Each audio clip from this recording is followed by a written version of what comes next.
Biographie de Sakyamuni Bouddha par Vénérable Maître Shingen.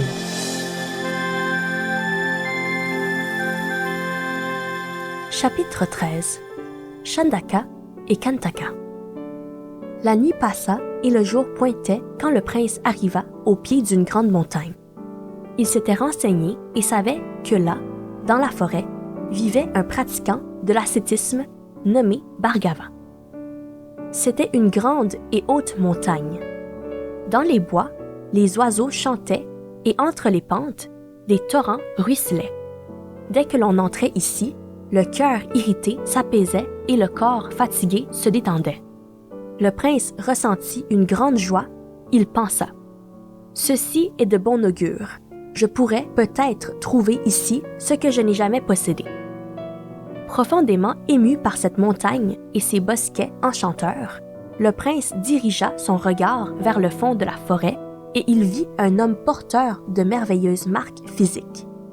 Il se dit « C'est un grand pratiquant, je dois lui adresser mes respects. » Immédiatement, il descendit du cheval et dit à l'animal « Kantaka, tu m'as amené à l'endroit où je voulais aller. » Puis, il se retourna et dit affablement à Chandaka, qui l'avait suivi, « Chandaka, tu as démontré ta fidélité et ton dévouement envers moi, et jamais je ne t'oublierai.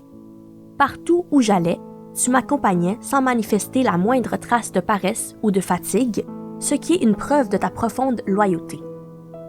Chandaka, je peux percevoir la loyauté et le respect dans ton cœur et la vigilance dans ton attitude. Dans le monde, certains possèdent la sincérité mais ne peuvent l'exprimer extérieurement. D'autres sont travailleurs mais n'éprouvent pas de véritable joie. Chandaka, tu es riche de respect et de diligence. Tu as renoncé aux honneurs et profits pour me suivre et je t'en sais gré. Chandaka, qui en ce monde ne recherche pas les avantages et l'intérêt? Car, si nous n'avons rien à leur offrir, tous les proches et les amis nous abandonnent. Aujourd'hui, tu m'as accompagné sans condition, sans rechercher un plaisir personnel et sans te laisser égarer par le profit momentané. Tu es vraiment un homme de bien, un homme exceptionnel. Les parents élèvent les enfants pour assurer la continuation de la lignée familiale. Le sujet vénère le roi dans le but de gagner ses faveurs. Aucune conduite humaine qui ne soit motivée par l'intérêt personnel. Toi, aujourd'hui, tu as oublié tout cela. Tu as montré ta fidélité et ta diligence du fond de ton cœur et j'en suis très ému. Il est inutile d'en dire plus. Je te dis simplement, Chandaka, c'est la dernière fois que tu es à la peine pour moi. Rentre immédiatement au palais avec ce cheval. Maintenant, je dois marcher seul et passer du rêve de la longue nuit au grand chemin de la véritable lumière. Chandaka pleurait sans pouvoir dire un mot. Le prince le regarda, puis il enleva sa robe ornée de perles et la tendit à Chandaka. « C'est une robe que je porte souvent sur moi, je te la donne en souvenir.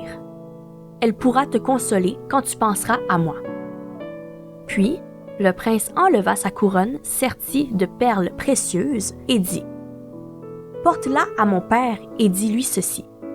C'est pour tarir les sources de souffrance de ce monde, naissance, vieillesse, maladie et mort, et aussi pour sauver tous les êtres qui souffrent, que j'ai abandonné mes sentiments personnels pour venir dans cette forêt de la pratique ascétique.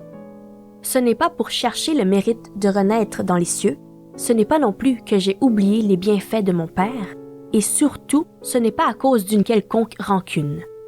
Je le fais uniquement dans le but de soulager la vie de ses sources de douleur et d'affliction. Après avoir passé une longue nuit en amoureux, on ne peut éviter la déchirure de la séparation, car on doit toujours se séparer dans la vie. C'est pourquoi il faut rechercher la libération pour obtenir une vie éternelle. C'est pour éliminer les tristesses et les afflictions que je renonce à la vie mondaine et j'espère que mon père pourra se consoler de mon départ. Mon père disait que je ne savais pas profiter des joies des 5 désirs mondains. En réalité, les 5 désirs ne méritent aucune convoitise, car toutes les souffrances puisent justement leur origine dans ces 5 désirs. Nos ancêtres ont fait tous leurs efforts pour rechercher les jouissances procurées par ces 5 désirs, et qu'ont-ils obtenu?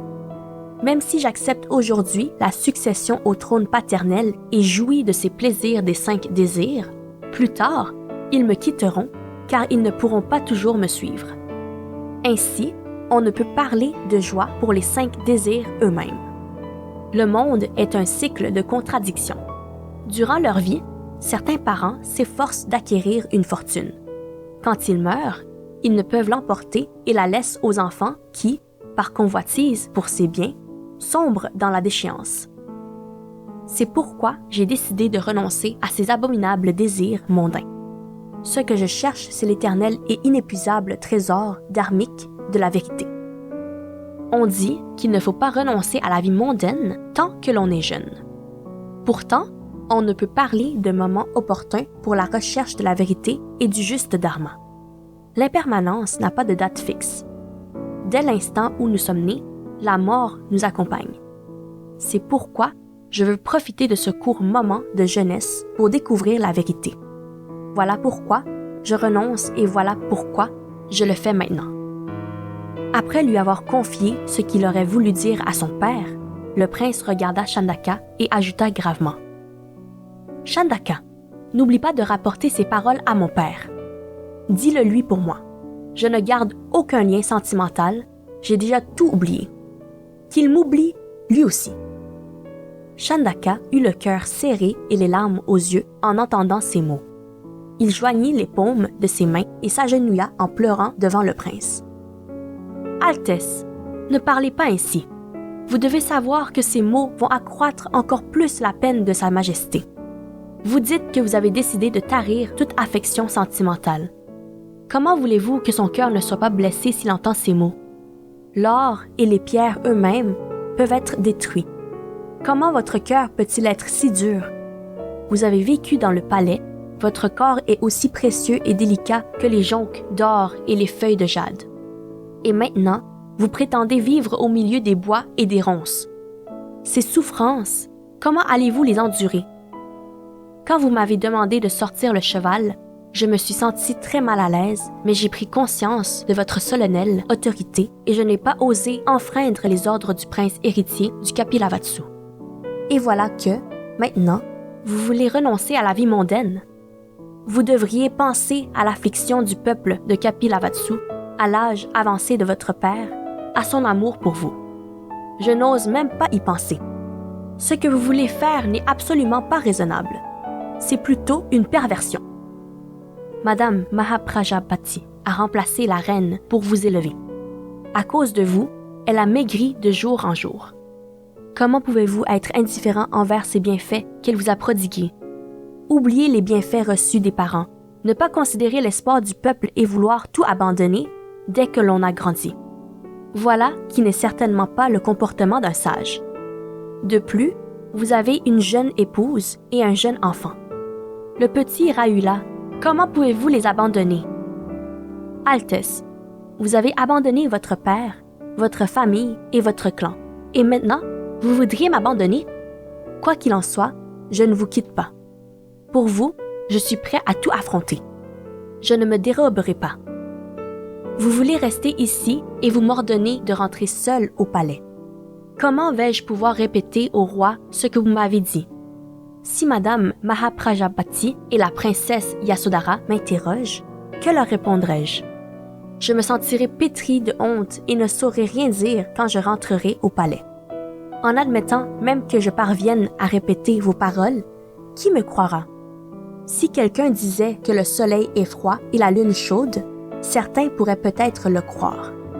Mais si je dis que le sage et vertueux prince a adopté une conduite aussi déplacée, personne ne le croira. Altesse, vous aviez un cœur bienveillant et compatissant. Vous étiez si doux. Vous avez soupiré profondément en voyant une personne âgée et vous étiez bien triste en voyant un homme malade. Ils vous étaient étrangers et pourtant, vous leur avez accordé sympathie et pitié. Et maintenant, vous voulez rejeter tous les gens qui vous aiment? C'est vraiment une contradiction inimaginable. Altesse, rentrez avec moi au palais. Bien qu'il ne fût qu'un simple cocher, Chandaka savait parler. Pourtant, Après avoir entendu ces remontrances pressantes, la résolution du prince se consolida encore plus et il dit « Chandaka, à cause de moi, tu ressens de profondes souffrances et c'est justement ces souffrances que je veux éliminer. Chaque être vit dans un environnement, mais sache que toute union implique séparation. C'est la loi la plus simple et la plus évidente. Aujourd'hui, nous savourons la joie de vivre à côté de nos proches, mais quand la mort arrivera, qui pourra venir avec nous? Ma mère bien-aimée a enduré toutes sortes de douleurs quand elle était enceinte, et après m'avoir mis au monde, elle est morte. Comment aurait-elle pu imaginer qu'elle ne profiterait pas de la piété filiale de son fils bien-aimé? Regarde, dans ce bois vit toute une troupe d'oiseaux. Chaque jour, au crépuscule, ils se rassemblent sur les arbres, mais dès que le jour se lève, ils se dispersent, chacun pour soi. La vie n'est-elle pas également ainsi? Regarde, là-bas, au-dessus des montagnes flottent des nuages blancs. On a l'impression que la montagne et les nuages sont reliés. Mais les nuages finiront par s'éloigner de la montagne. N'en va-t-il pas de même pour les rencontres et les séparations de la vie? Le monde est une apparence fictive, faite d'unions temporaires. C'est pourquoi l'union est l'origine des afflictions humaines et la source des souffrances. Les sentiments d'affection de l'union temporaire sont parfois tellement forts que l'on voudrait ne pas se détacher. Mais c'est comme un rêve et l'on finit par se réveiller. Et cette règle ne s'applique pas seulement aux humains. Avec la douceur du printemps, les jeunes pousses des plantes lèvent, puis, au cours de l'été, elles grandissent et verdoient. Puis, viennent les gelées, les feuilles vont tomber, et en hiver, l'arbre devient un bois mort. L'arbre et ses feuilles sont originellement d'une même essence. Cependant, ils ne peuvent éviter l'union et la séparation, pas plus que les parents et les proches, qui ne peuvent espérer que des unions temporaires. Ah, la vie est vraiment un sujet de douleur auquel on ne peut se fier. Chandaka, ne sois plus affligé. Calme-toi et reviens à ta situation d'origine. Écoute-moi et rentre au palais. Si le peuple de Kapilavatthu se soucie de moi, dis-lui que c'est pour transcender l'océan de la vie et de la mort et libérer les êtres de leur affliction que je suis venu ici. Plus tard, quand j'aurai atteint mon but, je reviendrai au palais, mais si mon vœu ne se réalise pas, mon corps demeurera à jamais dans cette forêt. En entendant le prince formuler cet immense vœu et prendre cette résolution aussi dure que le diamant, le cheval blanc Kantaka poussa un hennissement, puis il s'agenouilla et baissa la tête, les yeux remplis de larmes. Voyant cela, le prince ne put s'empêcher de pleurer. Il caressa la tête du cheval en lui disant « Kantaka, ne sois pas triste. Je te remercie beaucoup, car jusqu'à ce jour, tu as assumé pour moi les peines et le labeur d'un bon cheval. Ton travail ici-bas est terminé, Kantaka. À partir de maintenant, tu ne renaîtras plus dans les 3 mauvais royaumes et plus tard, tu obtiendras de bonnes rétributions karmiques. » Puis, le prince prit son sabre dans le carrosse et se coupa les cheveux. Ensuite, il revêtit le kessa qu'il avait échangé, sur la route, contre sa robe impériale. Il consola le triste Chandaka et lui dit de rentrer. Ensuite, il tourna les talons et marcha lentement vers la grotte de la Seth Bhargava, dans la forêt de la pratique d'Ascèse. Chandaka regarda le dos du prince, sachant que tout espoir était perdu. Il maudit le ciel et s'effondra à terre. Quand il se releva, il embrassa l'enclosure du cheval et soupira désespérément. « Ô Altesse, vous avez abandonné le roi et tous vos proches, et maintenant, vous m'abandonnez. » Les jambes lourdes, traînant les pieds, Chandaka rentra péniblement au palais en soupirant et en pleurant. Sur le chemin, il se retournait sans cesse pour regarder la verdoyante forêt.